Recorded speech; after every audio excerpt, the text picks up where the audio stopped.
Welcome back. Our GDP has now been rebased. We're looking at over $200 billion in dollar terms of the size of our economy, but still places us around the top five, but around maybe the fourth position. But what does all of this mean to the Nigerian government in terms of the macroeconomy, the businesses in Nigeria, our perception outside Nigeria, but more importantly, what does this mean to you? That's why we brought in Kelvin Emmanuel. He's an economist to help us make sense of it. Mr. Kelvin, thank you so much for coming on the program. Good morning, Geoffrey. Thank you so much for having me. It's a privilege. So my first question will be GDP rebasing 101. Let's start from there. What does this mean? Well, so GDP basically is like the total value of goods and services in an economy at the current prices adjusted for inflation.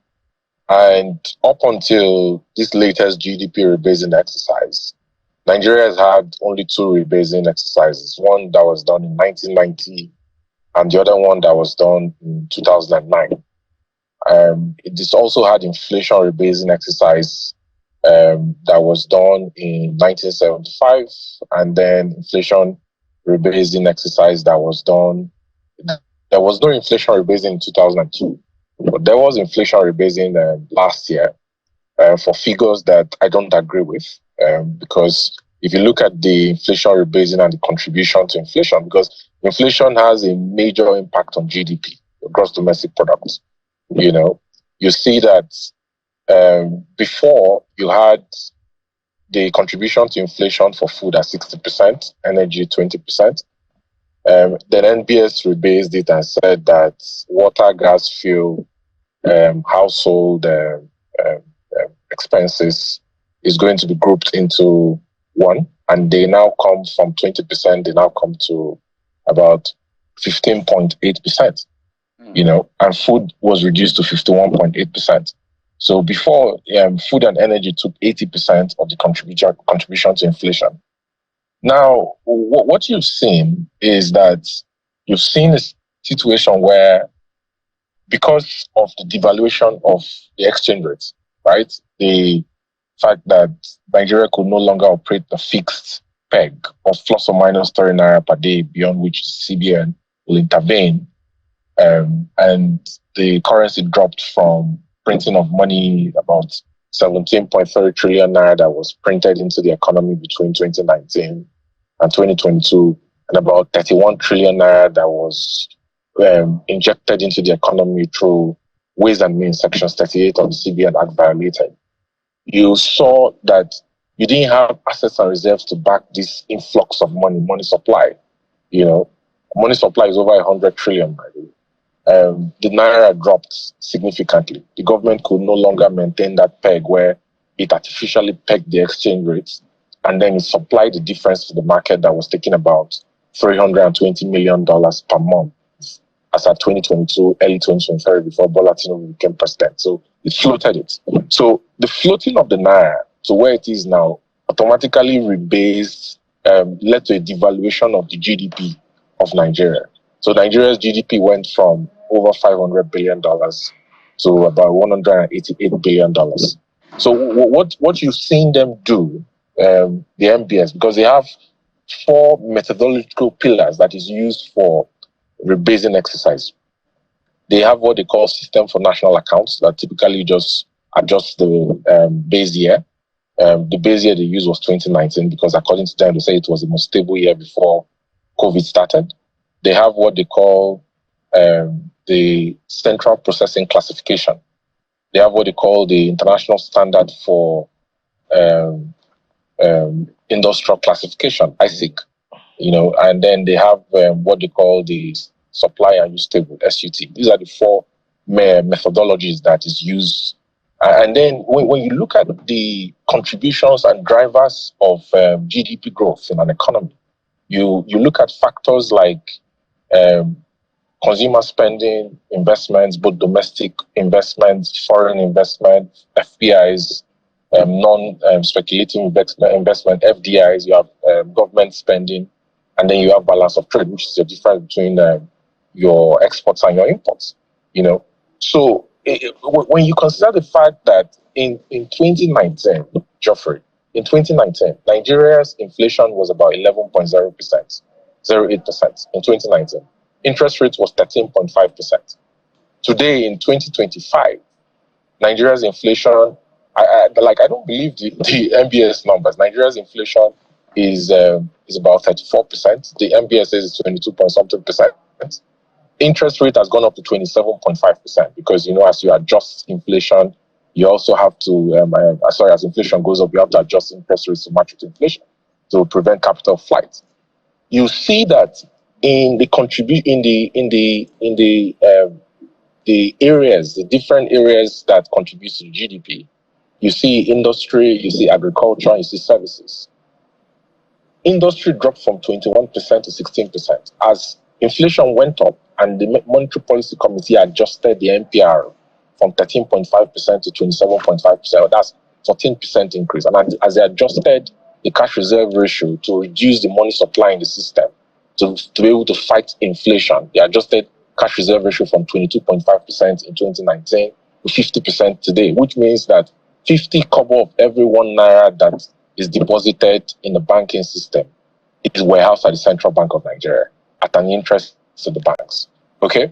As they adjusted it, you can see that in real industry growth dropped from 21%, it dropped to 16%, which says basically that the real sector in Nigeria is not performing well because interest rates are at an astronomical high, inflation is high, and industries are suffering. So while banks are getting fair value gains from interest rate revaluation, which is the reason why the government apply a sin tax or windfall tax to the fair value gains of banks, the real sector in Nigeria is actually suffering and bleeding. So, Mr. Emmanuel, you have reiterated it now that you do not believe the NBS figures, and I must have heard you say in other platforms as well that the CPI rebasing that was done ahead of this time, the methodology for the calculation was debatable because of the what you call the calculation of some other aspects of the economy, put in one particular group. So is this an academic exercise, really, in your own view? And if it is just an academic exercise, what really should be the size of the GDP and, of course, GDP per capita? So, thank you, Bukola. The reason why GDP rebasing is done to reflect the current state or total value of the current state of goods and services in the economy. There's been changes to the economy over the last 5-10 years. There's been major changes. Okay, so if you look at the fact that GDP has gone from 188 billion to now about 253 billion. And when you multiply that by the exchange rate, it comes to about 372 trillion. What the implication of that is, basically, is that the debt to GDP ratio that measures the fiscal compliance of the government in terms of the limits for debt ceiling for government borrowing of 40%. That's the red line that the Fiscal Responsibility Commission sets. Has dropped from 51.8%, has dropped currently now to 41.1%. That's what it means. It also means that the tax to GDP ratio, which is basically like a ratio that the government uses to measure how well it is collecting taxes to be able to fund government spending, has dropped from the projection of about 13% to somewhere around 13.3%, somewhere in my estimates around 11.2%.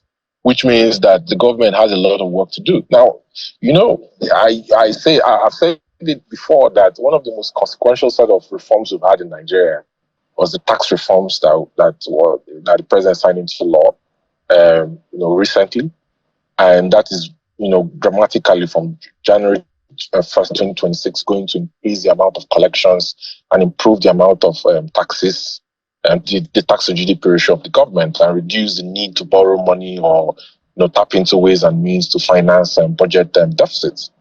But when you look at the purchasing power parity, the GDP in PPP terms, we've done so badly. Listen, Bukola, if you look at inflation calculator, okay, £1 in 1975, what £1, the purchasing power of £1 in 1975 is what today you need £10.72 to buy.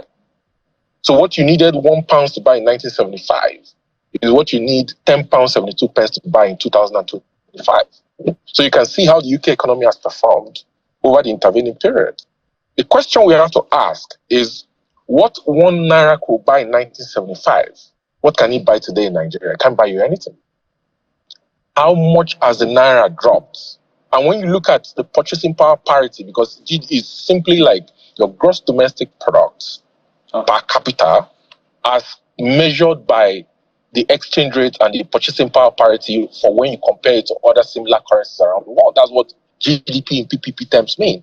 What can your Naira buy in dollar terms? Because, you know, we are heavily dependent on imports as compared to other currencies. That's what we need to measure. Okay. So when you say it's an academic exercise, it is really an academic exercise, because when you look at the purchasing power of the people, we've not done very well. GDP per capita today is below $900. It's very, very poor.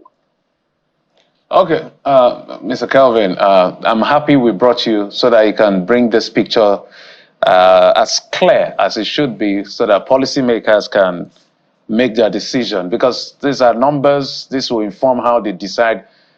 Some which will score well for political, interest, but besides all of that, is how it impacts the person on the street, which is what all of us advocate for. But we must thank you because of time. Kelvin Emmanuel always bringing his expertise to the issue of the economy, especially as it affects all of us. Thank you, sir, for coming on the program. Thank you for having me. I appreciate it.